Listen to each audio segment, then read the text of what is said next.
चला दोन्ही संघ वॉर्म अप करून घ्या.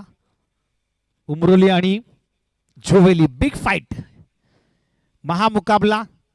मला वाटतं आजच्या दिवसातील अत्यंत रोमांचक होणारी मॅच आहे.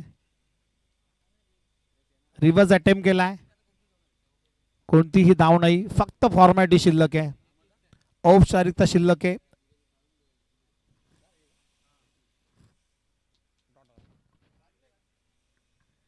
पुढचा बॉल दिलीप तयार.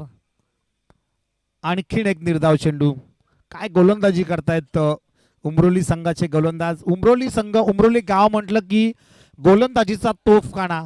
कारण ह्याच उमरोली गावामधून साहिल लोंगलेला आपण बघू शकता की जो ISPL साठी आता सलग त्याचं दुसरं वर्ष आहे. कमी वयामध्ये अंडर-18 मधून मागच्या वर्षी सिलेक्ट झाला होता.